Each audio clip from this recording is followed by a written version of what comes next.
এই জায়গা কারোর নিজস্ব সম্পত্তি নয়, এই সম্পত্তি সবার। যে কোনো ব্যক্তি, সবচেয়ে বড় কথা আমার বাড়ির পাশের, তাতে করে আমার অনেক ভালো লাগতেছে, অনেক গর্বের বিষয় জিনিসটা।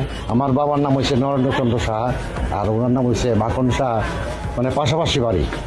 আর এই দিক আছে সীতানাথ শাহ, আমার জেঠা। মানে এরকমভাবে আমরা একসাথেই চলাফেরা করতাম। 1947 সালে দেশভাগের সময় ত্রিপুরার নুরুল ইসলামের সাথে বাড়ি বিনিময় করেন ব্রাহ্মণবাড়িয়ার মাখনলাল সাহা। সেই মাখনলাল সাহার ছেলে মানিক সাহা এখন ত্রিপুরার মুখ্যমন্ত্রী। তিনি মুখ্যমন্ত্রী হওয়ার পর জানা গেল এক মজার তথ্য, এখনো মাখনলালের নামেই বিদ্যুৎ বিল আসে ব্রাহ্মণবাড়িয়ার সেই বাড়িতে। দেশভাগের সময় মাখনলাল সাহা জমি বিনিময় করেন ত্রিপুরার বন্ধু নুরুল ইসলাম মালদারের সাথে। প্রিয় বন্ধুর স্মরণে বাড়ির বিদ্যুৎ বিলের মিটারের নাম আর পরিবর্তন করা হয়নি নুরুল ইসলামের। সন্তানদেরও বলে যান নাম অপরিবর্তিত রাখতে, তাই আজও বিদ্যুৎ বিল আসে মাখনলাল সাহার নামেই।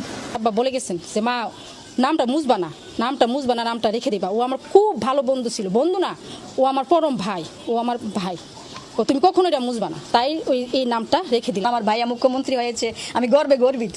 আমার ভাইয়া উনি কাছে থাকলে যে আমি ভাইয়া গলায় ধরে বলতাম যে আমার ভাই।